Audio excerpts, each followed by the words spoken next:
Buhay Hari, The Rima Story. Dear Papa Dudut, magandang araw sa inyo at sa mga kabarangay natin na nakatutok sa Barangay Love Stories. Isa ako sa mga libu-libo ninyong tagapakinig at panatiko ng inyong programa sa radyo. At napasulat ako upang humingi ng payo sa mga kabarangay natin ang sitwasyon ko sa aking kapatid na si Edric. Hindi niya tunay na pangalan. Pero bago ang lahat ay magpapakilala muna ako. Tawagin niyo na lamang po ako sa pangalang Rima, 32 years old, isang photographer at taga Manila. Magkasama kami sa bahay ng nakababata kong kapatid na si Edric. Nagtatrabaho sa abroad ang mga magulang namin at kahit gustuhin ko nang bumukod ng tirahan, ay hindi ko magawa dahil nakiusap sila na bantayan namin ng kapatid ko ang bahay namin dito nga sa Manila. Hindi naman kami mahirap pero malayo rin sa pagiging mayaman. Siguro ay may kaya lamang dahil parehong masipag magtrabaho ang parents namin. Pero katulad ng ibang pamilya ay hindi rin perpekto ang sa amin, Papa Dudut. At ang pinakamalaking isyo ko ay ang pagiging sutil at pasaway ng nag-iisa kong kapatid, Papa Dudut.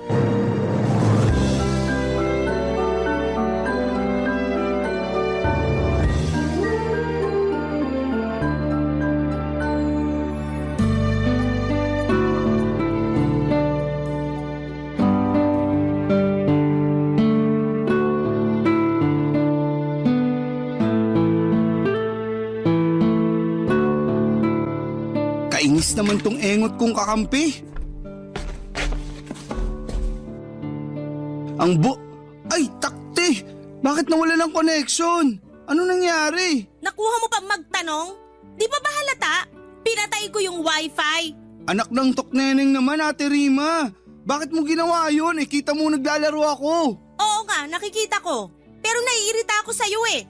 Wala ka nang ginawa maghapon magdamag kundi maglaro. Pati ba naman paglalaro ko, issue sa'yo? Dami mo namang issue sa akin. Madami naman talaga kasi kasalanan mo rin naman. Ano na namang ginawa ko? This oras na ng gabi, di ba? Tapos napakaingay mo pa. Kahit dun sa kwarto ko, dinig na dinig yung pagsasalita mo ng kung ano-ano. Malamang, nagagalit ako sa kakampi ko. Masyadong aanga-anga. Pero ngayon, sa'yo na ako nagagalit kasi masyado kang epal. At ako pa talaga ang epal? Sino pa nga ba? Alam nga namang ako, ikaw ang nagpatay ng wifi kahit na naglalaro ako. Kung di ba naman epal tawag dun? Sige nga. Wag na wag mo ako matawag-tawag na epal, Edric ha? Ako pa rin ang ate sa ating dalawa. Hindi ko naman nakakalimutan yun. Pero para yatang masyado mo nang ginagamit ang pagiging ate mo sa ating dalawa. Bakit? Masama ba yon? Hindi, pero nakakainis na kasi. Lagi na lang, porke ate kita, ikaw na ang dapat masunod. Sino pa ba ang dapat masunod? Ako naman ang mas matanda sa ating dalawa. Yun na nga eh. Saka huwag mong questionin ang pagiging ate ko kasi di naman ako pala utos sa'yo. Saka kung makapagsalita ka dyan, akala mo kung sino kang pinagbabawalan na gawin ang gusto mo ah.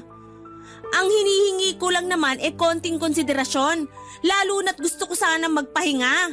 Pero di ko magawa kasi napakaingay mo. Bakit di ka na lang mag-earphone kung naiingayan ka pala sa akin? Bakit di mo na lang kaya i-zipper yung bunganga mo para di na maingay? Para namang pwede kong gawin yun. Pwede namang itikom mo eh, pero pinipili mo lang na hindi gawin. Ay nako, parehong-pareho talaga kayo ni Lola na masyadong istrikta. Kung makaasta ka kasi parang di rin ako nakatira sa pamamahay na to. Hoy ate, ipapaalala ko lang sa'yo na hindi mo lang to bahay. Kina mama at papa to at anak din naman nila ako kaya may karapatan ako rito. Hoy Karen, saka sinabi ko ba na wala kang karapatan sa bahay natin? Pati si Lola na nananahimik na sa hukay at dinamay mo pa. Gusto mo bang bumangon yun doon tapos dalawin ka rito at kaltukan dahil sa mga katwiran mong baluktot? Huwag ka naman magsalita ng ganyan. Alam mo namang kinikilabutan ako eh. Kahit lola natin yun, kadiri pa rin. At nakakatakot na babangon siya sa hukay tapos dadalawin tayo rito. Anong tayo? Ikaw lang? Bakit ako lang? Kasi ikaw lang naman yung pasaway sa atin. Grabe ka naman. Ikaw ang mas grabe. Kung umasta ka, kala mo teenager ka pa rin 26 years old ka na. Nako. Kung pagsasabihan mo na naman ako tungkol sa paglalaro ko ng mobile games, alam ko naman yun. Paulit-ulit ka na lang sa mga sinasabi mo. Daig mo pa yung sirang plaka. Paano ako di magiging sirang plaka napakapasaway mo? Tapos hindi ka pa makaintindi. Talaga masisiraan na ako ng ulo sa'yo, malapit na. Oo na, sige na. Kasalanan ko na. Palagi naman eh. Mabuti pa matulog ka na. Ayoko pa. Kung ayaw mo matulog, edi magpatulog ka. Papa Dudut, wala naman kaming kasambahay para magbuhay hari ang kapatid ko at iasa sa akin ang mga gawaing bahay. Mabuti sana kung hindi ako nagtatrabaho, malamang ay pagod na ako pag uwi ko pa lamang. Kaya nga hindi ko mapigilang mapikon at magalit sa madalas niyang ikatuwiran na palibasa'y lalaki siya at wala namang kaalam-alam sa paglilinis ng bahay. Tapos babae ako, kaya dapat ako ang gumawa ng mga yon. Dahil mas madalas na malayo ang mga magulang namin ay lumaki kami ng kapatid ko sa pangangalaga ng aming lola na siyang nanay ni mama. Pero noong 2021 ay namatay na ito dahil sa katandaan at komplikasyon ng ilang sakit. Lungkot na lungkot ako noon pero alam ko na hindi na mahihirapan ang lola namin saan man siya naroroon ngayon.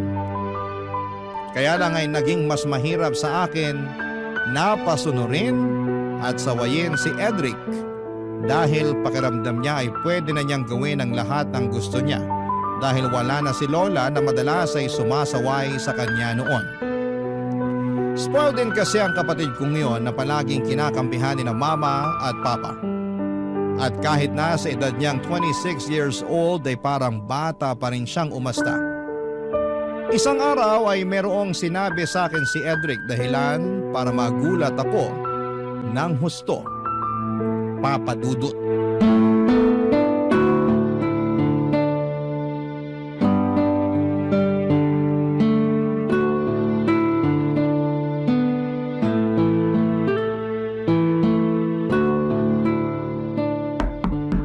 Bukas yan. Ate Rima, busy ka ba? Medyo. Marami kong ini-edit. Mamaya na yan. Usap muna tayo. Tungkol saan ba yon? Basta. Anong basta? Di ba pwedeng sabihin mo na ngayon? Pwede naman pero papasok muna ako sa kwarto mo, pwede? Pwede, pero hanggang dyan ka lang sa may pinto. Grabe ka talaga sa akin. O sige, dyan ka na lang sa likod ng pinto. Sa likod ng pinto? Eh di sa labas na yun. Ano ba kasing sasabihin mo? Sabihin mo na kaysa nagpapaligoy-ligoy ka pa dyan. Sinasayang mo lang oras mo, kita mong dami ko pang trabaho. Ate naman eh. Ano nga yon? Ano kasi? Huwag kang magagalit ha. Depende kung ano na naman yung ginawa mo. Sobra ka naman. Parang lumalabas eh. Wala na akong ginawang matino. Kung may matino ka mang ginawa, mabibilang lang sa mga daliri ko sa kamay. Pero kung kalokohan, kasutilan at pagiging pasaway, lagpas na sa lahat ng mga daliri ko sa kamay at paa. Kaya ano, sabihin mo na kung ano yung gusto mong sabihin. Sige, pero... Ay, bahala na nga. Pero gusto ko lang sabihin na magiging tita ka na. Ha? Sorry, pero parang nabingi yata ako. Ano uli yung sinabi mo? Sabi ko, magiging tita ka na. Paano nangyari yon?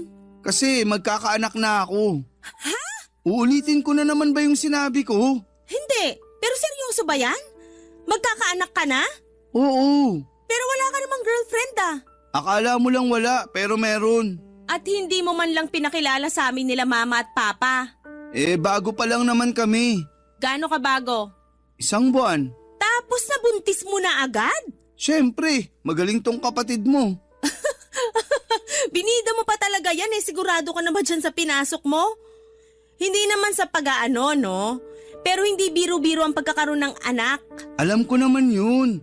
Tsaka feeling ko ready na naman ako para magkaanak. Ang tanda ko na kaya. Ayoko namang dumating yung punto na uugod-ugod na ako tapos tsaka pa lang ako magkakaanak. Kaya ikaw ate, mag-anak ka na rin. Sige ka. At bakit naman napunta sa akin ang usapan? Concerned lang naman ako sa matres mo kasi di ba? Ganun yung mga babae.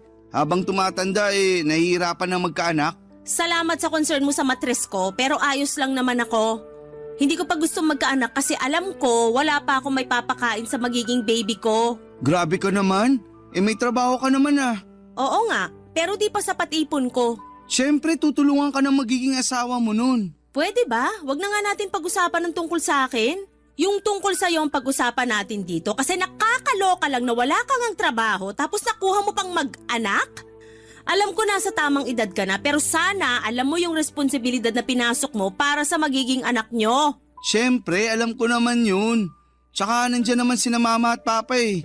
Pwede akong humingi ng tulong sa kanila pag di namin kinaya. Ay wow! Sa lagay sagutin pa pala nila mama at papa ang magiging anak nyo? Bakit hindi? Apo naman nila yung magiging anak ko. Buti sana kung hindi. Papa Dudut, alam ko naman na nasa tamang edad na ang kapatid ko para sa ganong bagay. Pero para sa akin ay wala pa siyang kakayahang magtaguyod ng pamilya. Kaya hindi ninyo ako masisisi kung nainis ako ng bahagya sa ibinalita niya sa akin. Sa huli, nalaman na rin ng parents namin ang nangyari at gano'n na lamang ang gulat ko dahil hindi man lang siya nasermonan ni na mama at papa. In fact, natuwa pa sila at excited dahil magkakaapo na raw sila.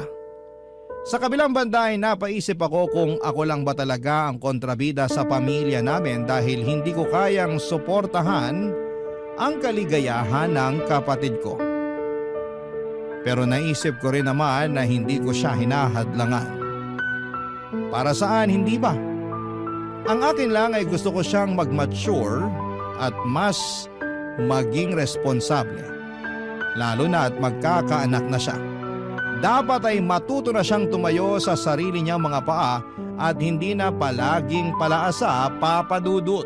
Barangay Love Stories. Barangay Love Stories. Papa Dudut, simula pagkabata ay si Edric na ang paborito ng mga magulang namin. Sinasabi lang nila na pareho nila kaming paborito dahil mga anak nila kami pero ramdam na ramdam ko na mas higit ang pagmamahal nila sa kapatid ko. Nung una ay kinakalungkot ko yon pero sa huli ginawa ko na lamang inspirasyon ang bagay na yon para tumayo sa sarili kong mga paa. Buti na lamang sa aming dalawa ni Edric ay ako ang paborito ng lola namin. Sa pagpapatuloy ng sulat ko ay hindi ka nagtagal ay pinakilala sa amin ni Edric ang babaeng nabuntis niya. Masasabi ko naman na mabait ito kaya naman pumabor sa kanila ang mga magulang namin. At kahit na nasa malayo ay binigay nila sa kapatid ko at sa girlfriend niya ang basbas nila upang maikasal. Oo, ikinasal sila sa huwes at sa pag-uwi na lang daw ng mga magulang namin gaganapin ang kasal sa simbahan. Sa bahay namin tumira si Edric at ang asawa niya sa loob ng 6 na buwan ay pinakisamahan ko sila ng maayos, Papa Dudut.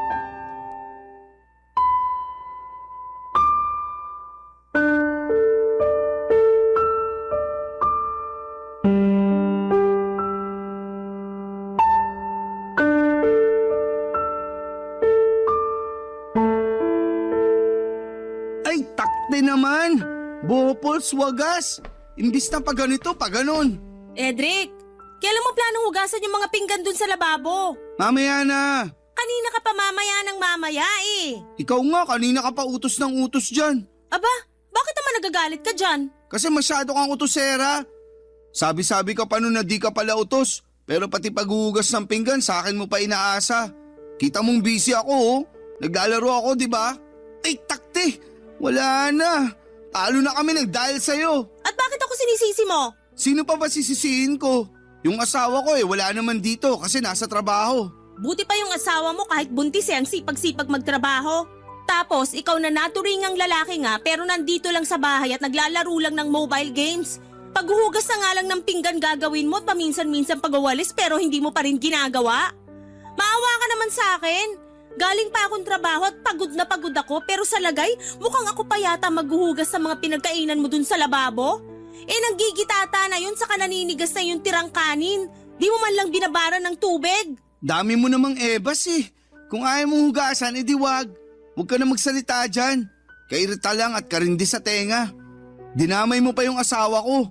Kinumpara mo pa ako sa kanya di nga yung nagrereklamo. Siya naman may sabi na sayang daw kung magre-resign siya sa trabaho.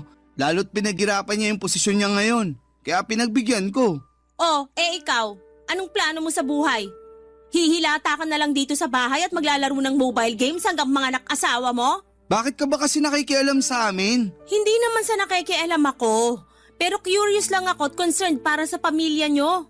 Alam ko naman na wala na akong pake rito, pero hindi ko lang mapigilan pagsabihan ka lalo na nakatira tayo sa iisang bubong.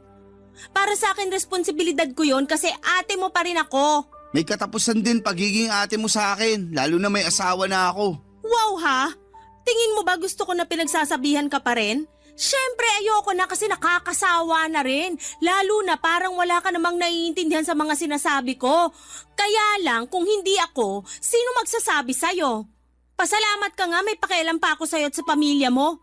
Imbis na tingnan mo ng negatibo yung ginagawa ko, bakit hindi ka nalang magpasalamat kasi pinagmamalasakitan kita? Mamaya sa huli sisihin mo pa ako kasi hindi kita pinagsabihan.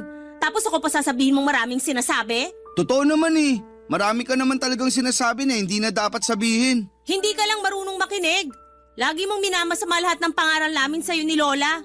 Tapos tingin mo pa sa amin kaaway mo. Bakit, hindi ba? Hindi naman talaga kasi pamilya tayo. Pamilya raw. Totoo naman ah. Kung pamilya tayo, dapat sinusuportahan mo ako sa desisyon ko nung mag-asawa. Kaso hindi eh. Anong hindi pinagsasasabi mo dyan? Mukha kasing hindi ka masaya nung pinakilala ko sa inyo nila mama at papa yung mapapangasawa ko.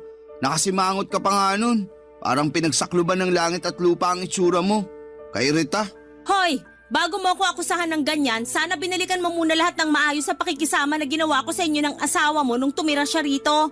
Kung makapagsalita ka, masyado mo na akong hinuhusgahan dahil lang sa reaksyon ko nung time na yon. Saka bakit di ako magiging masaya?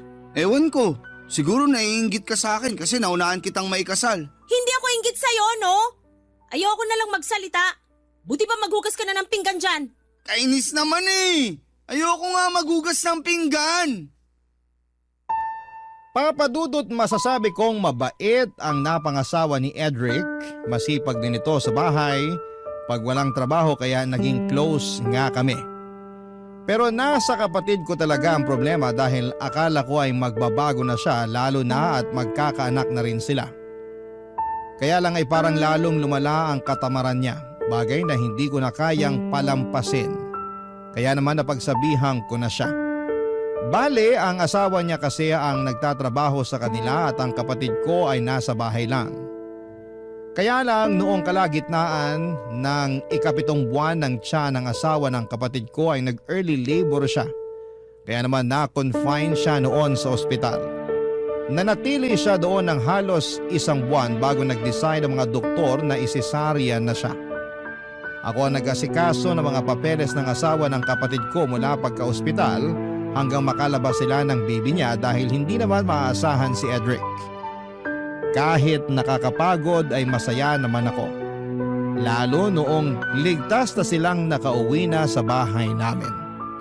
Mabilis na nagdaan ng 6 na buwan ang kapatid ko ang naatasang mag-alaga sa anak nila habang nagtatrabaho ang asawa niya. Kaya lang ay meron palang ginawang kalokohan si Edric. Dahilan para magkalamat ang relasyon nila ng asawa niya. Nagkaroon kasi siya ng kabit bagay na kinagalit ko ng husto. Pero dahil likas na mabait ang asawa niya ay mas pinili na lamang nitong makipaghiwalay ng landas sa kapatid ko kasama ang kanilang anak. Makaraan lang ang 1 buwan ay dinala ni Edric sa bahay namin ang kabit niya at ipinakilala pa sa akin, Papa Dudut.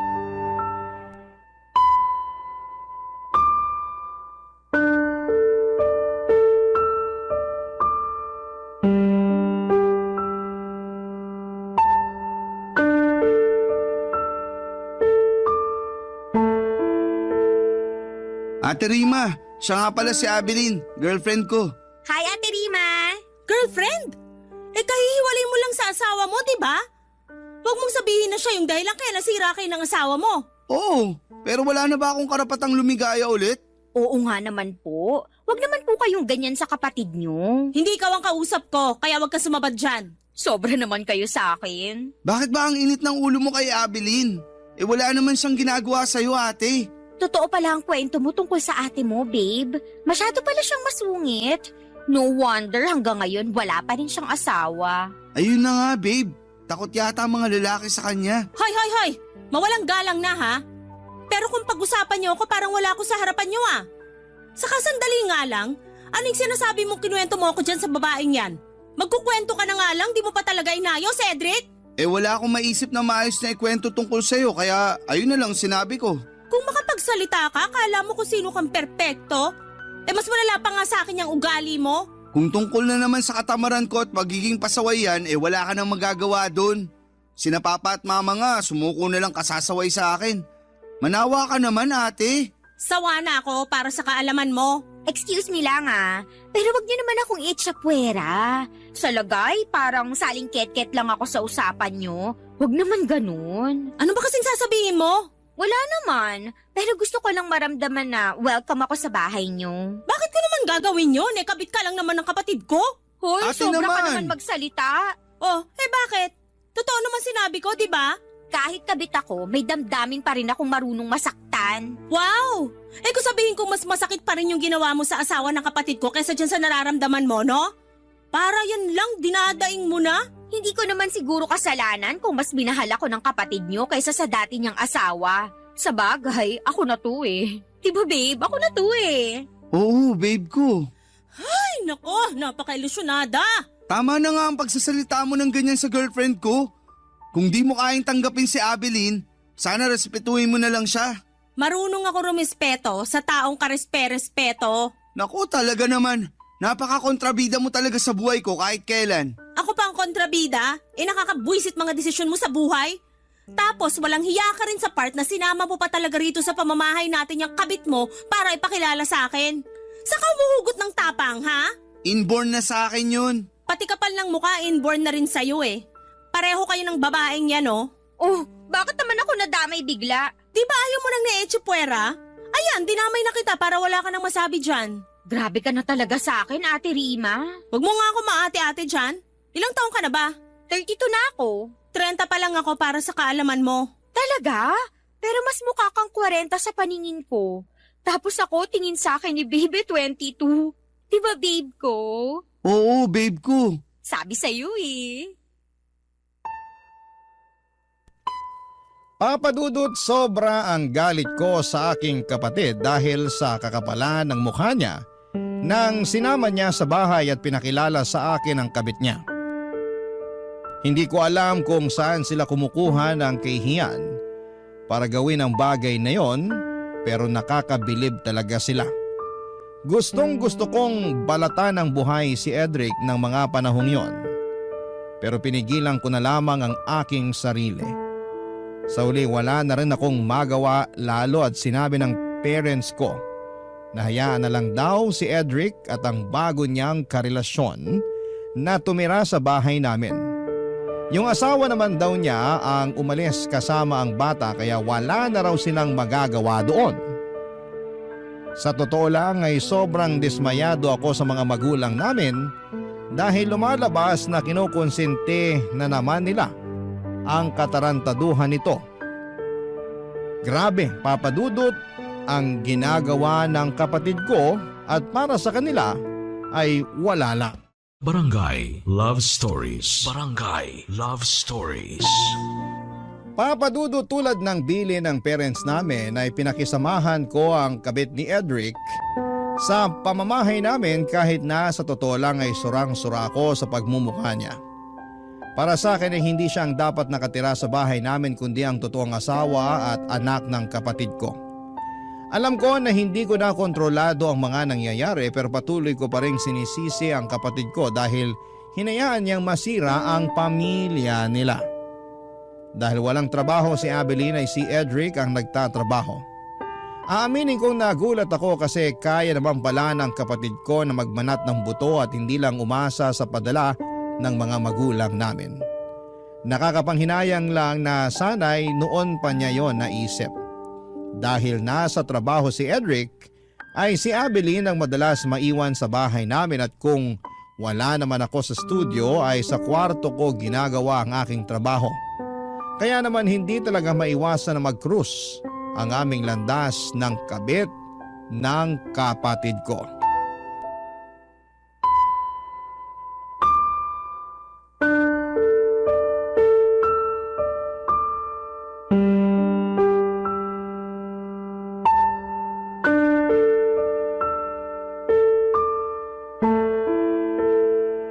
Ate Rima, pwede bang mag-request ng ulam mamaya? Kasi nagsasawa na ako sa purong isda. Ganun ba kayo rito sa bahay? Wala bang karne naman? Lapit na ako magkakaliskis at buntot oh. Ay wow! Ikaw pa talaga na walang ambag sa pagtira rito sa bahay ang malakas sa loob mag-request ng ulam? Sobra ka naman sa walang ambag. Totoo naman eh. Kaming lahat dito, pati na rin mga magulang namin ay nagtatrabaho. Ikaw lang ang buhay reyna rito. Bagay talaga kayo ng kapatid ko. Kasi nagbuhay hari rin niya nun sa dati niyang asawa eh. Balita ko nga yung asawa ni Babe ang nagtatrabaho at hindi siya. Pero di yun uubra sa akin dahil gusto ko may provider's mindset ang lalaki. Para naman may pambubuhay siya sa amin ng magiging anak namin. Yun ang ideal man ko. Kung yan palang ideal man mo, sana sinama mo na rin doon na hindi pamilyado, yung lalaking makakarelasyon mo. Hindi ko naman siguro kasalanan na single ang pakilala sa akin ni Edric noon. Tapos nagkagustuhan na lang kami. Huli na nung inamin niya na may asawa at anak na pala siya. Oh, alam mo naman pala eh. Pero bakit pinagpatuloy mo pa rin ang pakikipagrelasyon sa kanya? Na-in love na nga kasi ako. At wala na akong magagawa kasi tumibok na yung puso ko para kay Edric. Wala raw magagawa. Ang sabihin mo, ginusto mo rin talaga na manira ng pamilya ng may pamilya. Bakit ka ba ganyan sa akin? Kailan mo ba ako hindi susungitan o iinsultuhin sa tuwing nag-uusap tayo, ha? Hindi porket ate ka ni Edric, akala mo hindi na rin kita papatulan. Dapat ko bang ipagpasalamat yung di mo pagpatol sa akin? Kilala kitang mahilig pumatol, lalong-lalo na sa may asawa. Bakit ba kasi tayo nakarating dyan? Nagre-request lang naman ako ng masarap na ulam mamaya. Kapal talaga ng mukha mo! Hindi ka kapalan ng mukha yon kasi may karapatan naman ako. Wawa? Anong karapatan yun? Ni magwalis ng sahig kahit ang dumi na at marami nang nagkalat na buhok ni hindi mo man lang magawa. Puro ka na lang higa, hilata at panay ka rin cellphone. Sa umaga di mo man lang mapaglutuan ng almusal yung kapatid ko kaya laging gutom bago pumasok ng trabaho. Di mo rin siya mahandaan ng pananghalian kasi tirik na ang araw pero naghihili ka pa sa higaan. Sinubukan ko naman ipagluto ng almusal si Edric, kaso nasunog ko lang yung itlog sa bacon kaya hindi niya na nakain. Tapos nung pinabaunan ko siya ng pananghalian, nagreklamo siyang hilaw daw yung kanin. Kaya ending, nag-order na lang siya ng makakain niya online. Simula nun, sinabi ko sa sarili ko na hindi na ako makikialam sa kusina niyo. Kaya pala pati paghuhugas ng pinggan ng mga pinagkainan nyo naman hindi mo pa magawa? Ano ba ako rito? Katulong nyo? Tagaluto ng pagkain nyo, tagahugas sa mga pinagkainan nyo? Kasi kung oo, sobra namang kakapal ng mukha nyo. Huwag ka nang magalit. Pamilya naman tayo, di ba? Excuse me? Hindi tayo pamilya para sa kaalaman mo. Kahit kailan, hindi mo mapapalitan ang posisyon ng asawa ni Edric sa pamamahay na to. At kahit kailan, hindi kita ituturing na kaano-ano. Mangilabot ka nga sa pinagsasasabi mo. Alam mo, ayaw din naman kitang maging pamilya eh. Mamaya, mahawa pa ako sa kasungitan mo, di maaga naman akong tumanda at pumangit niyan. Sinasabi mo bang mukha ko matanda at pangit? Ay, hindi lang mukha kasi matanda ka na talaga sa kapangit.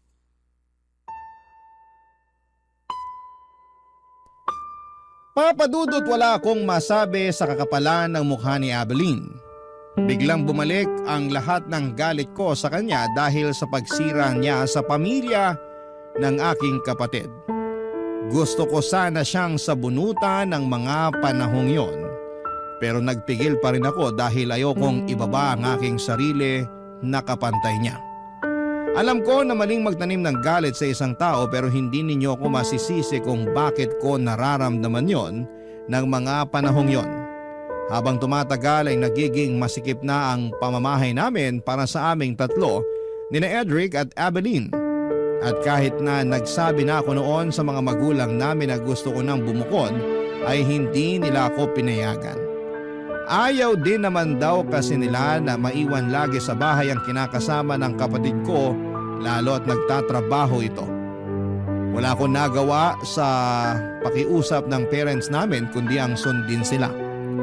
Mabilis na lumipas ang isang taon, papadudot.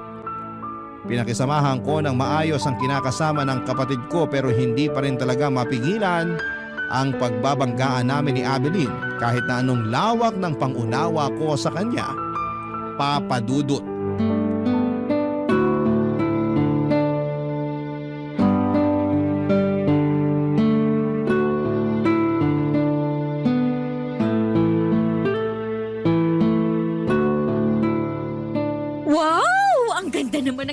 na to. Tingin ko bagay sa akin to eh. Sukatin ko nga mamaya tapos paresan ko ng magandang sapatos at alahas. Grabe, fashionista rin pala tong ate ni Babe. Akala ko may sama nang talaga manamit. Anong ginagawa mo dito sa kwarto ko? Anong sinabi mo? Ako ba talaga ang gaga? Nagulat lang naman ako, ate. Huwag mo nga ako maate-ate dyan. Tsaka bakit mahawak yung damit ko, ha? Bitiwan mo nga yan! O ayan, binitawan ko na. Kalma ka lang. Para kang dragon na bubuga ng apoy anytime. Sana nga, dragon na lang ako para mabugahan kita ng apoy hanggang matusta ka. No, wag. Sayang naman ang pampaputing sabon at lotion na binili sa akin ni Babe. Kainis ang arte mo talaga. Ikaw naman, napakasungit mo. Hindi ba pwedeng nagandahan lang ako rito sa damit mo? Sa napadaan ako dyan sa tapat ng kwarto mo tapos bukas ang pinto. Kaya pumasok ka na at nangialam. Hindi naman pangingialam yon. Pangingialam pa rin yon kasi hindi mo naman gamit yan. Saka ang lakas ang loob mong pumasok sa kwarto ko. Paano kung hindi lang pala yung damit ko ang pinakialaman mo? Uy, hinay-hinay ka sa pananalita. Masama ang mambintang. At masama rin ang pumatol sa may asawa at manira ng pamilya. Alam mo, sumusobra ka na talaga sa mga pinagsasasabi mo sa akin. Hanggang ngayon ba naman hindi mo pa rin ako matanggap bilang parte ng pamilya nyo? Okay naman sa akin mga magulang nyo. Ikaw lang talaga yung may issue. Kahit kailan, hindi kita matatanggap na parte ng pamilya namin. Sana alam mo yan kasi pinasok mo nga yung ganitong sitwasyon. Saka wag mo na rin hinging respetuhin kita, wala ka naman nun. Sobra ka na! Nakakasakit ka na sa mga sinasabi mo. Dapat sa'yo sabunutan! Aray ko! Bitiwan mo ko! Hindi kita bibitawan kasi puno-puno na ako sa'yo! Ganon! Sige, magsabunutan tayo hanggang nawala ng buhang isa sa atin! Aray ko! Aray ko! Edric! Edric, tulungan mo ako! Patulong ka pa kay Edric! Pagbubuhuling ko lang kayo! Anong nangyayari dito? Tanong-tanong ka ba? Hindi mo ba nakikita na sinasabunutan ako ng ate mo? Ikaw kayang unang na nabunot sa atin! Mabuti pa tigilan nyo na nga yan. Para naman kayong mga tanga eh. Yang babaeng lang yan ang tanga dahil siya lang naman ang pumasok sa kwarto at nangialam ng mga gamit ko. Pagsabihan mo nga yan! Pagsabihan mo rin yung ate mo, babe. Kasi pinagbibintangan niya ako. Paano di kita pagbibintangan? Sige nga! Kahit nahubaran mo pa ako ngayon, wala akong kinuha sa'yo. Kung wala namang nawawala, mali naman yata na pagbintangan mo si Abilene, ate. So true ka dyan, babe. Sa ngayon wala pa. Pero anong garanti ako na hindi niya gagawin yon? Pumasok na nga siya sa kwarto ko at nakailam ng gamit ko, di ba? Bakit mo naman kasi ginawa yun, babe? Kasi, basta. Bastahin ko mukha mo eh. Babe, oh. Pwede ba, ate? Manahimik ka na nga dyan. Tagal-tagal na ni Abilene dito. Pero hindi pa rin mawala-wala yung issue mo sa kanya. Sumusobra ka na talaga. Isusumbong na kita kay na mama at papa. Ako ba talagang sumusobra? Kamusta naman kaya kayo ng kinakasama mong yan? Kung sumusobra na pala kami, bakit di ka na lang umalis dito sa bahay? Kahit gustong gusto kong umalis, ayaw naman nila mama at papa kasi wala na silang tiwala sa inyong dalawa. Pero grabe na talaga kasi malapit-lapit na ako masiraan ng ulo sa inyo. Alam mo, Edric, ikaw talaga may kasalanan nito eh.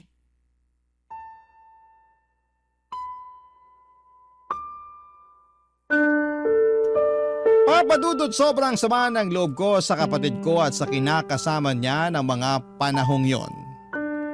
Hindi ko na sila mapakisamahan at nasusura na ako sa mga pagmumukha nila. At kahit na gustuhin ko mang umalis ay hindi ko magawa dahil ayaw kong payagan ng magulang ko.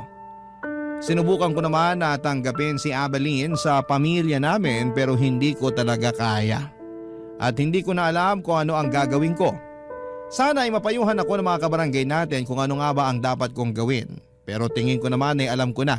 Sadyang gusto ko lang na may mag-push sa akin para gawin ng bagay na naiisip ko.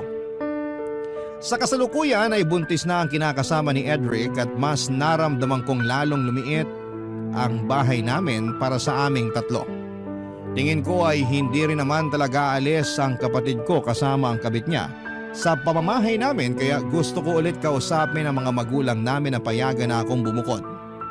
Alam ko na hindi ko na dapat ini-stress ang sarili ko tungkol sa bagay na ito pero malaki kasi ang epekto ng mga desisyon ng kapatid ko sa akin. Hanggang dito na lamang po ang sulat ko, Papa Dudut, at sana po ay mapili po ninyong i-ere sa inyong programang Barangay Love Stories. Babasahin ko po lahat ng mga komento at suggestions ng mga kabarangay natin sa kung ano nga ba ang pwede kong gawin. Maraming salamat po and God bless sa inyong istasyon. Ang inyong forever kapuso at kabarangay, Rima. Dear Papa Dudut, nagmahal lang naman tayo, ngunit bakit kailangang maging komplikado? Yan ang paulit-ulit kong tanong sa aking sarili dahil sa sitwasyong pinagdaraanan ko sa ngayon. Sabi ng mga matatanda ay kailangan nating pag-isipan ng mabuti kapag pumasok tayo sa isang relasyon. Kaya nga matagal-tagal din simula nang naisipan kong oras na para bumuo ako ng sarili kong pamilya. Masasabi ko kasi na hindi ako swerte sa pag-ibig at marami-rami na rin akong kabiguan na naranasan sa nakaraan. Sa kabila ng lahat ay naniniwala pa rin ako na matatagpuan ko ang babaeng para sa akin. Bago ko ituloy ang pagkukwento ay gusto ko munang bumati ng isang maganda at mapagpalang araw sa lahat ng mga kabarangay natin na nakikinig sa Barangay Love Stories. Tawagin niyo na lamang po ako sa pangalang Adler. 34 years old, taga Pasig at nagtatrabaho bilang web developer sa isang pribadong kumpanya. Nasabi ko na marami na akong kabiguang pinagdaanan sa ngalan ng pag-ibig, kaya matagal-tagal din akong hindi pumasok sa relasyon. Pero noong 2024 ay naisipan kong mag-install ng isang dating app. At doon ko nakilala ang isang babae na papangalanan ko na lamang na Livia. Pagkalipas ng isang linggong pag-uusap ay nag-decide kaming lumabas at magkita na, Papa Dudut.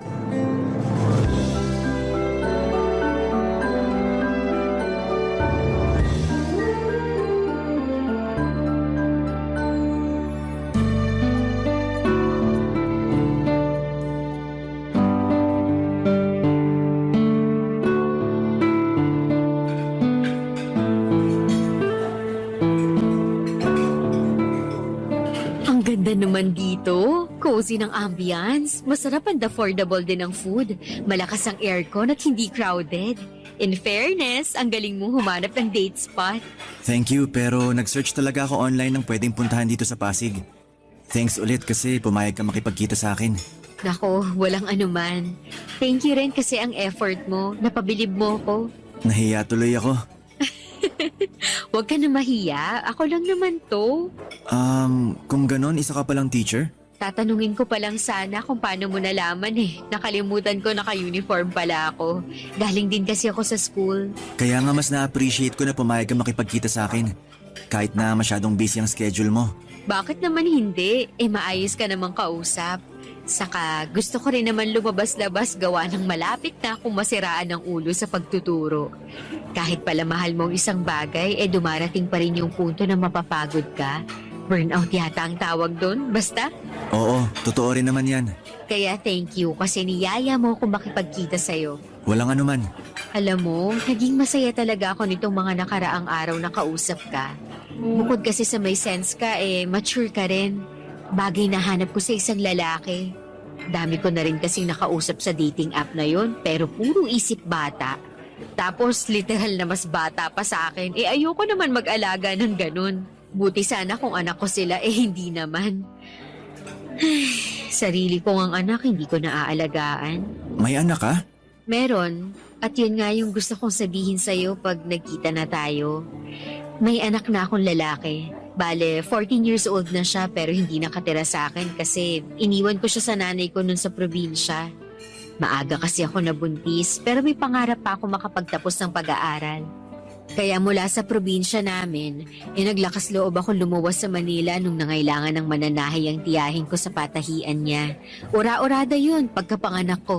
Kumusta naman yung anak mo? Okay naman siya, pero may plano na nga akong kunin at dito na pag-aralin. Siyempre, lumalaki na rin yung anak kong yun at gusto ko naman siyang alagaan, lalo mahina na rin ang nanay ko. Tama rin naman yung desisyon mo, lalo anak mo siya. Oo, Kaya nga sinabi ko na sa'yo, para magkaroon ka pa ng panahon na pag-isipan kung gusto mo pa bang ipagpatuloy yung kung ano mang meron tayo sa ngayon. Kung gusto mong mag-level up, ganun, kasi syempre nasa dating app tayo, di ba? Ibig sabihin, naghahanap tayo ng partner. Pero kung ayaw mo naman, kasi nga may anak na ako, maiintindihan ko naman. Ayos lang din sa akin kung pagkakaibigan na lang ang may bibigay mo. Hindi ko na rin naman mababago ang nakaraan ko. Na-appreciate ko na sinabi mo yung tungkol sa anak mo. Pero hindi ko muna masasagot yung tanong mo kung gusto ko pa bang ipagpatuloy yung kung anong meron tayo. Pwede mo ba akong bigyan ng ilang araw para makapag-decide? Oo naman, wala yun. Go ka lang. Naiintindihan kita kasi kung ako yung nasa posisyon mo, hihingi rin ako ng ilang araw para makapag-decide. Hindi naman masama yun, lalo na naniniwala ako na gawain yun ng mga matatanda. Grabe naman sa matatanda. Oh, bakit? Hindi ba? I mean, mga adult, mga mature person, ganun. Alam ko naman ang ibig mong sabihin. Binibiro lang kita. Ay nako, may ganyan ka palang ugali. Akala ko seryoso ka lang, marunong ka rin palang magbiro. Marunong naman talaga, pero mas madalas nga lang na seryoso. Di bale, masaya naman ako makilalang iba mo pang ugali. Mabuti pa, kumain na lang tayo.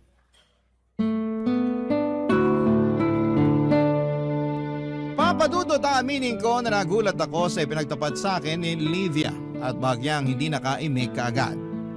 Pero na-appreciate ko ng husto ang pagsasabi niya sa akin ng katotohanan at pagbibigay sa akin ng panahon upang pag-isipan kung gusto ko pang magpatuloy sa aming relasyon. Wala namang kaso sa kanya kung umayaw ako dahil tama rin naman siya nang sabihin niyang hindi na niya mababago ang kanyang nakaraan. Kung ilalarawan ko si Livia, masasabi kong maganda siya, mabait at kuwela.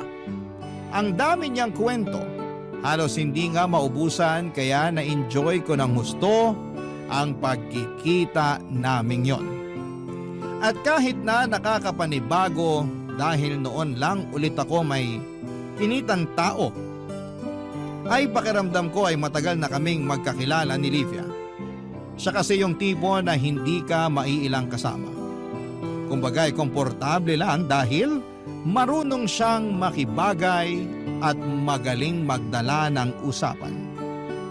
Sa pagpapatuloy ng sulat ko, tulad ng sinabi ni Livia, ay pinag-isipan ko kung gusto ko pa bang mag-level up sa aming relasyon. Yun bang higit pa sa pagkakaibigan ng turingan namin sa isa't isa?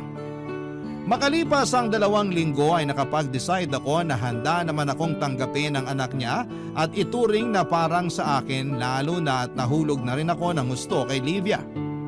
Hindi nagtagal ay niligawan ko siya, papadudot.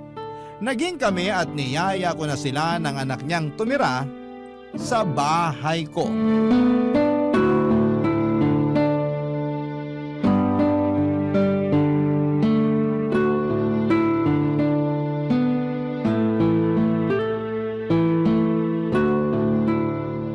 Han, pwede ba tayong mag-usap? Oo naman, tungkol saan? Sa anak mo. Bakit? May nangyari ba? Ewan ko, pero parang nahihirapan akong pakisamahan yung anak mo.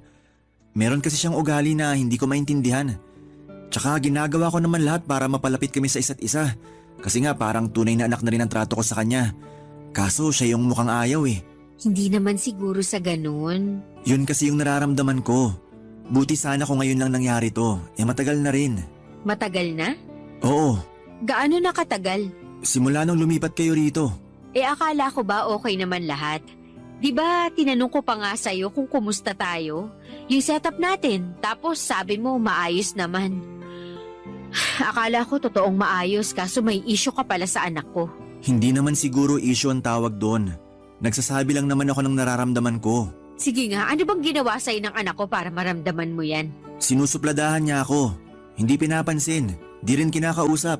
Pag nilalapitan ko siya para makipagbanding, lumalayo siya. Mas gusto niya pang kaharap yung cellphone o di kaya laptop niya. Yun lang naman pala eh. Akala ko kung napano ka na dyan. Anong yun lang naman pala? Hindi naman big deal. Kung sa'yo hindi, pues sa akin big deal yun. Siyempre gusto kong mapalapit sa anak mo. Ando na tayo. Pero nagbibinata na yung anak ko. Kahit nga sa akin na nanay niya, hindi siya masyadong close. At ayos lang naman yun dahil yung mga ganyang edad, mas gusto nila yung may personal space sila. Tungkol naman dun sa sinabi mong sinusupladuhan ka niya, hayaan mo't kakausapin ko.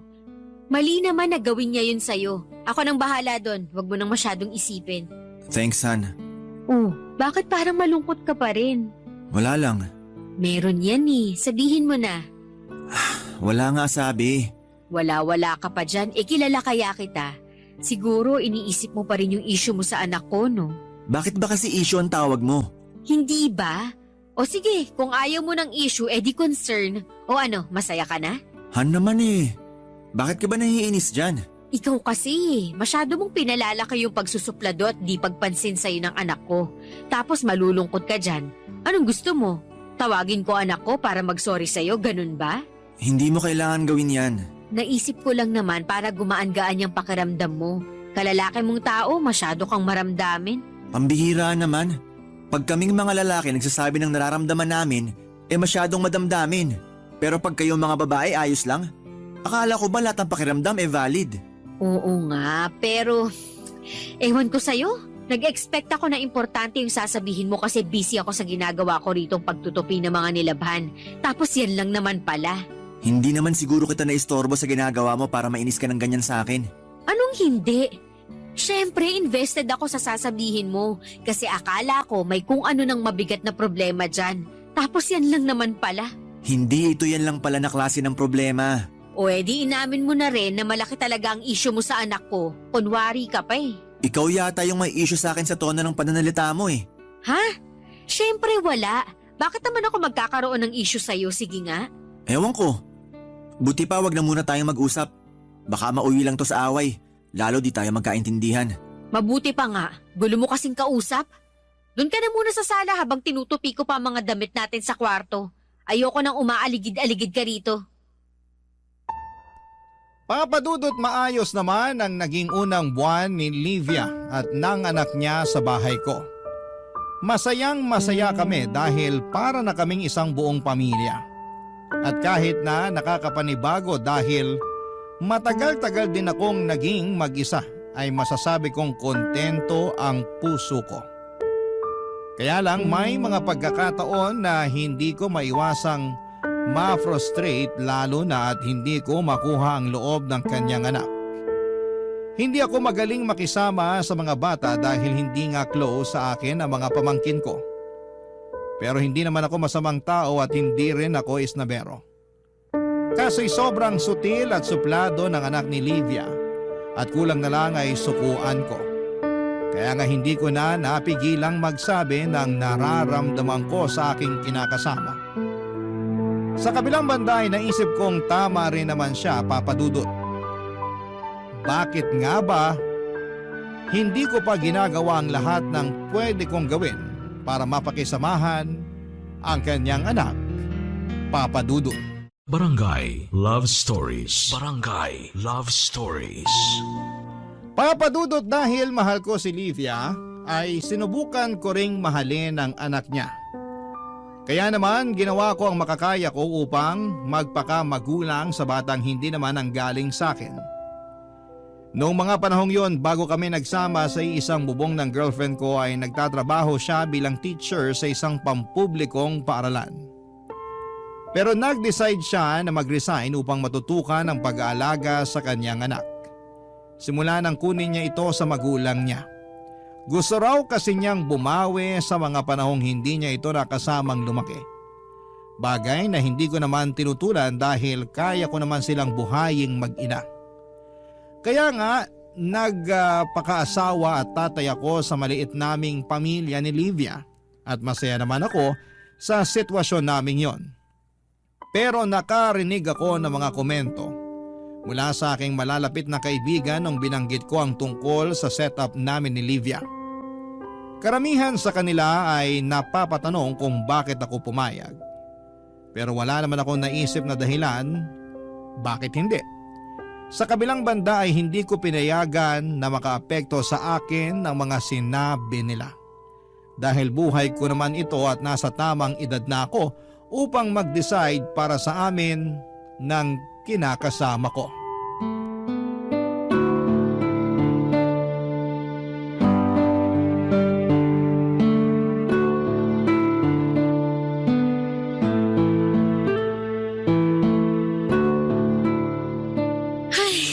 Naku, paano na to? Natatakot na ako. Natatakot Ay, saan? nakakagulat ka naman, Han. Sorry, pero ano ba kasi yung kinatatakutan mo? Meron ba akong sinabi? Oo, ngayon lang at narinig ko. Naku, wala yun. Hayaan mo na. Han, may pera ka ba dyan? Ha? Bakit? Anong bakit? Siyempre, ipambibili ko ng grocery dito sa bahay. Paubos na yung ulam natin eh. Tapos kaunti na lang din yung bigas. Akala ko na grocery ka na. Di ba binigyan na kita ng pera nung nakaraan? Oo nga, pero kulang yun. Paanong kulang sa Bakit ba ang dami mong tanong? Hindi ba pwedeng magbigay ka na lang? Para rin naman sa atin yun. Hindi naman sa ganon. Siyempre napapaisip lang ako kung bakit kinulang. Dati naman sobra-sobra pa nga sa pang-grocery natin yung pera na binibigay ko. Dati yun. Ano akala mo, hindi tumataas sa mga bilihin? Palibasa, wala kang alam kasi hindi ikaw ang nag-grocery. Huwag ka naman magsalita ng ganyan. Totoo naman eh. Bakit ka ba kasi naiinis? Nagtatanong lang naman ako. Dami mo kasing tanong, ayaw mo na lang magbigay. Magbibigay ako. Pero gusto ko lang malaman mo na hindi ko naman pinupulot ang pera. Sinasabi mo ba na inaaksay ako sa kung saan yung perang binibigay mo? Wala akong sinasabing ganyan. Bakit ba ang layo na ng narating ng usapang to? Ang hirap sa'yo, lagi mong minamasama mga sinasabi ko. Intindihin mo muna kaya pinanggagalingan ko bago ka magsalita ng ganyan. Nakakasakit ka na eh. Tapos ako pa sasabihan mong madamdamin. Sorry na, okay? Masyado lang akong frustrated. Halata nga. Pero mali naman na sa akin maibuntun yung frustrations mo. Kaya nga nagsusorry na ako. Ano pa bang gusto mong gawin ko? Lumuhod ako at magmakaawa sa'yo na patawarin mo ko? Hindi. Pero gusto kong sabihin mo sa akin yung dahilan kung bakit ka nagkakaganyan. Alam kong may nangyari kaya sabihin mo na sa akin. Ha naman eh, kailangan mo pa ba talagang malaman? Oo, kasi paano kita matutulungan, di ba? Sa bagay, pero baka kasi magalit ka sa akin. Kilala mo ako na pasensyosong tao. Pero mas magagalit ako kung hindi mo sasabihin. Sige na Han, sabihin mo na. Susubukan kong intindihin ano man yan sa abot na makakaya ko. Ang totoo kasi, kaya nagkulang yung budget natin kasi pinambayad ko ng utang yung kalahati dun sa perang binigay mo. Ayaw ko naman sanang gastusin dun kaso wala na akong pera eh. Saka tinatakot na nila ako na kailangan ko na raw magbayad dahil kung hindi, idedemanda nila ako. Kaya napilitan ako tapos ngayon nagfa-follow up ulit sila. Akala yata ng mga tukmol na yun marami akong pera. Sandali. Utang saan? Sa kakilala ko, hiniram ko yun nung may trabaho pa ako. Binabayaran ko naman kaso nga nawalan ako ng trabaho, di ba? Pero bakit ngayon mo lang sinabi sa akin ang tungkol sa bagay na yan? Wala lang, saka sabi ko nga nababayaran ko naman noon. Kaso ngayon na-delay na. Hindi rin naman lahat kailangan mong malaman. Yun lang ba yung utang mo? Ang totoo, meron pa akong ibang utang. Han naman! Huwag ka nang magalit sa akin. Inutang ko naman yun nung hindi pa tayo magkakilala eh. Mali ko lang, hindi ko na-anticipate na hindi ko pala lahat mababayaran. Mahirap talagang bayaran kung maraming pinagkakautangan mo. Wala namang masama kung umutang ka eh. Pero isa-isa lang.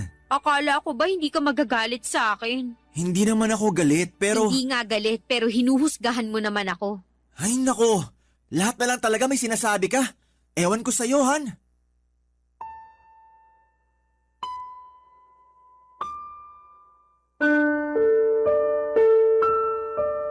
Papadudot, magdadalawang buwan pa lamang kaming magkasama sa isang bubong ni Livia nang mangyari ang bagay na yon. At sa totoo lang ay hindi ko naitago ang gulat at pagkadismaya ko nang aminin niya ang tungkol sa mga pinagkakautangan niya. Alam ko naman na normal na nagkakautang ang isang tao pero hindi ko akalain na marami pala siyang nahiraman, hindi lang pera kundi mga produkto mula sa mga tao at ilang credit company. Alam kong frustrated si Livia pero mas frustrated ako lalo na at wala siyang trabaho at sa akin siya umaasa ng perang pambayad sa mga yon. Pero dahil mahal ko siya ay pinalagpas ko yon. Tinulungan at sinuportahan ko siyang makapagbayad sa mga pagkakautang niya sa kondisyon na hindi na siya mangungutang nang hindi nanghihingi ng permiso sa akin. Sumang-ayon naman si Livia at sinabi niyang pagsisikapan niyang makapaghanap ng trabaho upang makatulong sa pagbabayad ng mga utang niya. Plano kasi niyang maging private tutor online noong nag-resign siya sa pagtuturo. Bagay na hindi ko naman tinutulan pa. May advantage rin kasi ang trabahong yon katulad ng matututukan niya ang kanyang anak habang kumikita siya ng pera, Papa Dudut.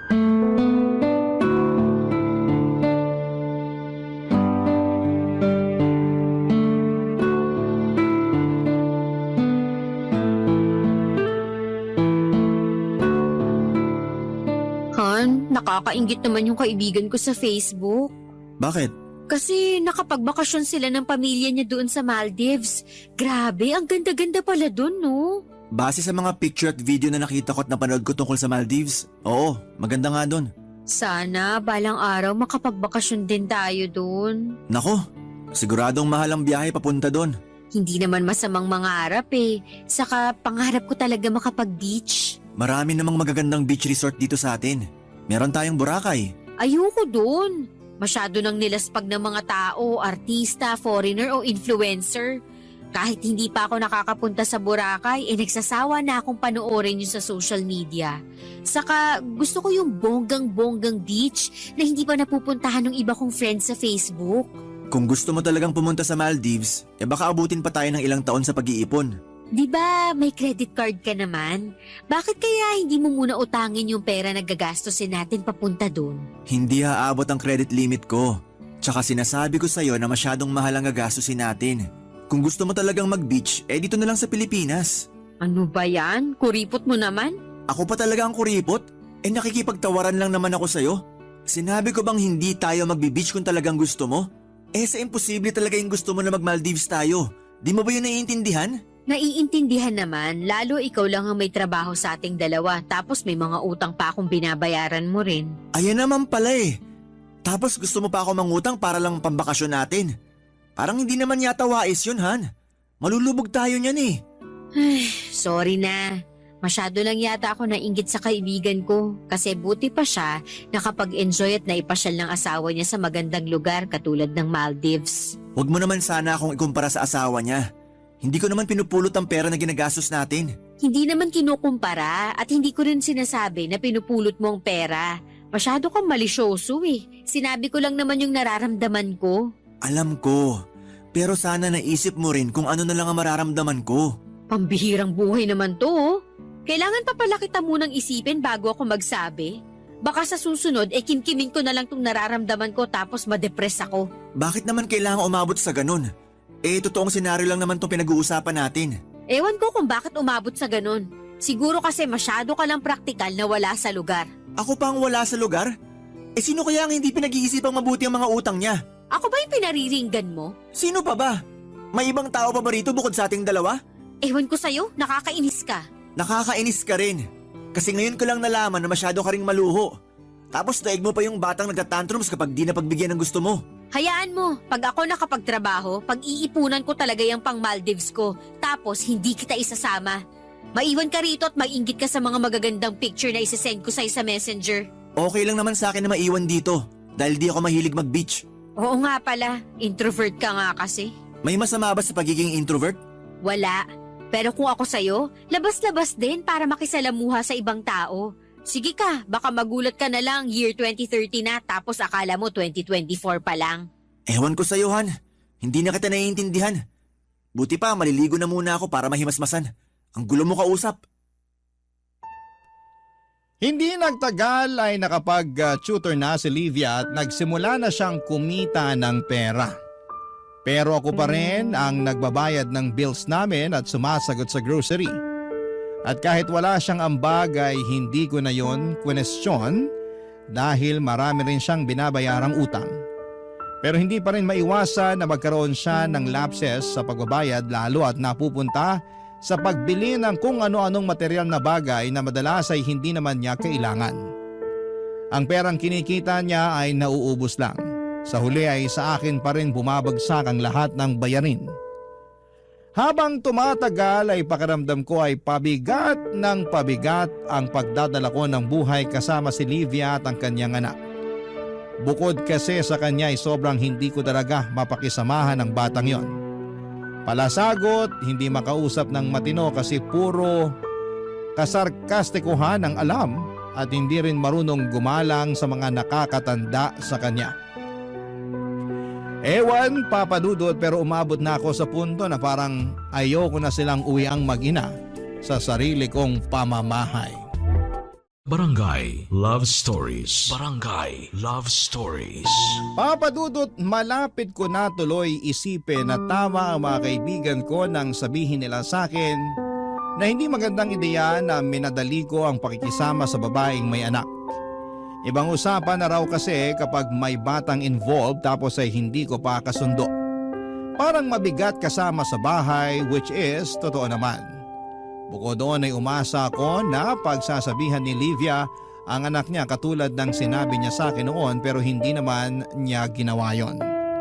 May isang beses na sinabihan niya ako na bata yon at dahil ako naman ang nakatatanda ay hayaan ko na lamang at ako na lamang daw ang mag-adjust.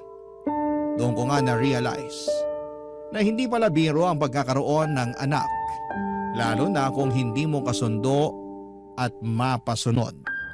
May mga paraan akong naiisip pero ayoko namang gawin dahil baka ibang maging interpretasyon ni Livia. Baka isipin niya inaaway ko ang anak niya kahit gusto ko lang namang pagsabihan o sawayin. Pansin ko kasi na kahit sutil ang anak niyang yon, ay mahal na mahal niya. Mas pinagtatanggol pa nga niya kesa sa akin, kaya alam ko na hindi niya ako kakampihan kahit na magunaw man ang mundo. Isang araw ay merong nangyari dahil upang pagdalunan namin, yon ang husto ng kinakasama ko, Papa Dudut.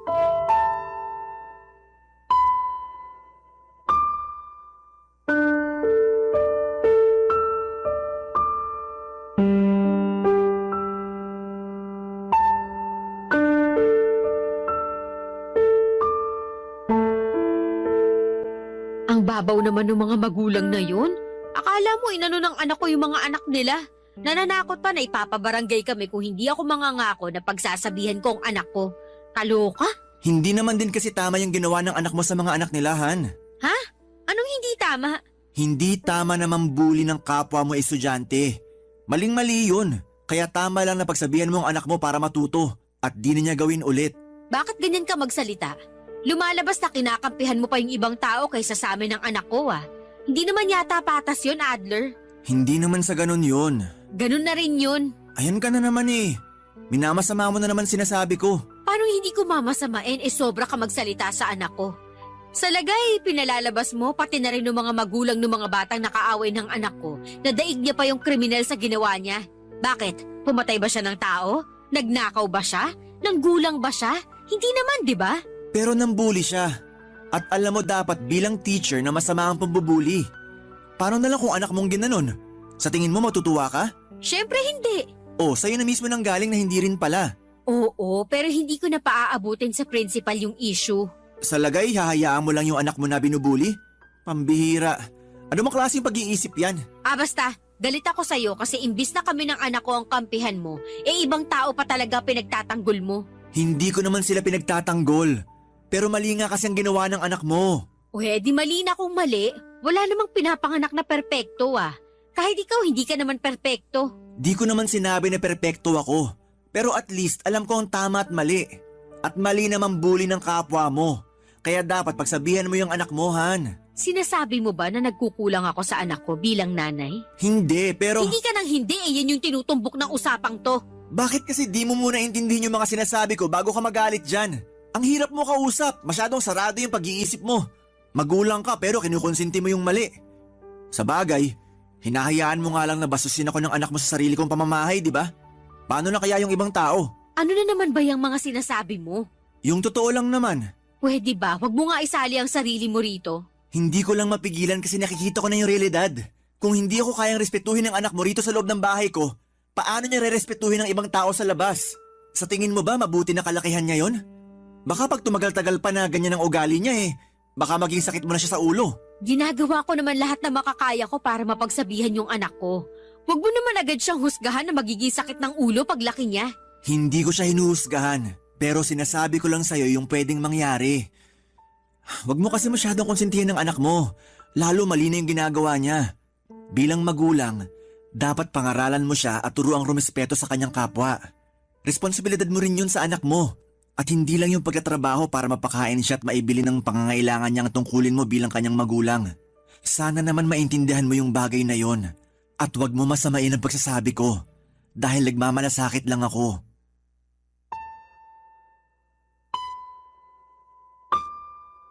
Papa Dudut, hindi ko akalain na ako pala ang mas lumabas na masama kahit na yung anak naman niya talaga ang mali sa ginawa nitong pambubuli. Hindi ko rin mapigilang madismaya sa asal ni Livia noong kinampihan niya pa ang anak niya at kinonsinte sa ginawa nito.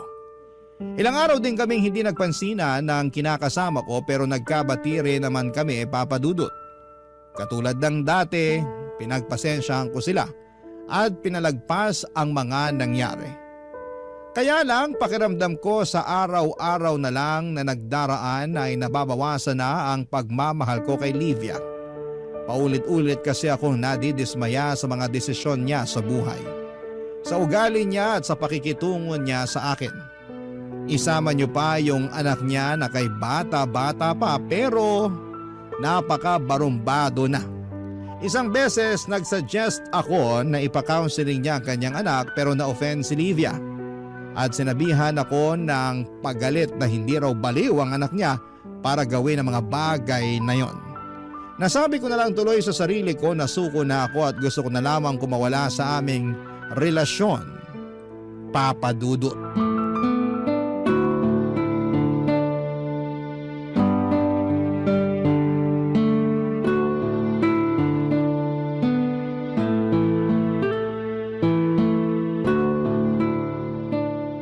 Bakit parang pinagbagsakan ng langit at lupa yung mukha mo? Marami lang akong iniisip at medyo malungkot din. Malungkot? Nako, ngayon ko talaga napatunayan na mas madamdamin pa kayo mga lalaki kaysa sa aming mga babae. Tao lang din naman kami mga lalaki para di magdamdam. Ano ba kasi yung dahilan kung bakit ka malungkot? Saka ano yung mga iniisip mo? Mapagkakakitaan ba yan? Pera na lang ba talagang mahalaga sa'yo? Hindi, pero mahalaga naman kasi ang pera. Ewan ko sa'yo, Han. Parang hirap na akong intindihin ka kasi di mo naman ako maintindihan. Paano kita maiintindihan hindi mo naman sinasabi ko anong iniisip mo? O kung meron nga ba talaga para malaman ko? Para lang sa kaalaman mo, hindi ako manghuhula. Gusto mo talagang malaman? Oo, sabihin mo. Iniisip ko lang naman na gusto ka na makipaghiwalay sa'yo. Ano? Anong ano? Bakit mo biglang naisip yan? Bakit mo gusto makipaghiwalay sa akin, ha? Kasi pagod na ako. Pagod na akong pakisamahan kayo ng anak mo. Ano ba kasing ginawa namin ng anak ko sa'yo, ha? Bakit bigla ka na lang napagod ginagawa naman namin lahat para maging okay tayo, di ba? Oo nga. Ginagawa mo kasi sabi ko. Kapag di ko naman sinasabi, wala kang ginagawa eh. Madalas minamasama mo pa yung mga sinasabi ko. Saan na lang ako lulugar niyan? Sige nga. Parang ang unfair naman na bigla mong gusto makipaghiwalay ng dahil sa bagay na pwede naman nating pag-usapan at ayusin. Pinag-uusapan naman natin, di ba? Pero palagi na lang ba ako yung mag-iisip ng pwede nating gawin para mag-workout ang relasyon natin? Kasi kung oo, gusto ko lang din malaman mo na napapagod na rin ako. Buti sana kung sinusunod mo lahat ng mga sinasabi ko. Karamihan dun binabaliwala mo. Bakit? Kasi di naman tayo kasal kaya parang wala akong karapatang magsalita sa pamamahay na to? Na hindi ko naman totoong anak yung anak mo kaya di ko pwedeng pagsabihin at itama? Kasi kung yun lang naman din ang tingin mo sa akin, mas mabuti pa nga na maghiwalay na tayo. Unfair na kung unfair, pero wala na akong pakialam. Please, Adler, huwag mo naman akong hiwalayan. Hindi mo na ba ako mahal? Hindi mo na ba kami mahal ng anak ko? Mahal ko kayo, pero napapagod na nga ako. Hindi ko na alam kung anong tamang gawin. Kaya ang naisip mong solusyon yung pakikipaghiwalay? Oo. Pues dyan ka nagkakamali. Kung mahal mo ako, hindi mo kami bibitawan ng anak ko. Nangako ka sa amin na tatanggapin mo kaming mag-ina, di ba? Tinanggap ko naman kayo ah. Pinatira ko kayo sa bahay ko. Tinuring kong parang tunay na anak ang anak mo. Nangarap din ako na balang araw, mapapakasalan kita. Yun naman pala eh. Kaya bakit ka makikipaghiwalay? Pagod ka lang naman. Pwede pang mawala yan. Tapos marirealize mo na hindi ka makipaghiwalay sa akin. Hindi ko lang naman to naisip ng isang beses. Maraming beses ko na itong pinag-isipan bago ko sinabi sa'yo. Kaya nga desididong-desidido na ako. Pag-isipan mo pa ulit kahit isang beses. Parang awa mo na. Huwag mo kong hiwalayan. Wala na kaming mapupuntahan ng anak ko pag umalis kami rito sa bahay mo. Alam mo namang hindi sapat yung mga kinikita ko para makapagsimula kami ulit, di ba? Tapos, nagbabayad pa ako ng mga utang ko. Sana lang kami pupulutin yan. Kawawa naman kami. Hindi ko na siguro problema ang bagay na yan. Lalo ginawa ko naman ang lahat para maging maayos ang pagsasama natin bilang pamilya. Kaya nga ako naman ang gagawa ng paraan. Huwag mo lang akong hiwalayan. Huwag mo lang kaming paalisin ng anak ko. Aminado naman ako na nagkulang din ako sa iyo eh. Sa atin kasi mas nananaig yung ugali ko, yung pride ko, kaysa intindihin yung mga pangangailangan mo. Kaya pangako ko sa iyo na magbabago na ako at pagsasabihan ko na rin yung anak ko. Gagawin kong lahat para maging mabuti na bata siya. Bigyan mo lang ako ng isa pang pagkakataon. Nakikiusap ako sa iyo.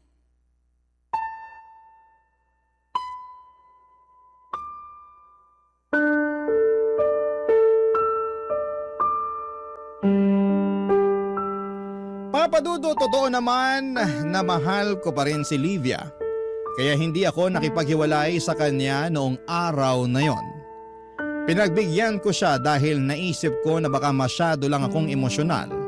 At kahit na sinabi kong pinag-isipan ko ng maraming beses, ang pakikipaghiwalay sa kanya ay natakot pa rin ako na baka magsisi ako sa huli dahil hindi ko inilaban. Kaya nga sinabi ko sa kanya na pumayag akong bigyan siya ng isa pang pagkakataon, bagay na pinagpasalamat niya ng husto sa akin. Ginawa ko rin ang lahat para kalimutan ang mga atraso sa akin ang kinakasama ko nang sa ganon ay makapagsimula kami ulit pero ako na lang siguro ang may problema. Ewan pero hindi na ako masaya. Ang totoo ay meron na akong ibang babaeng nagugustuhan.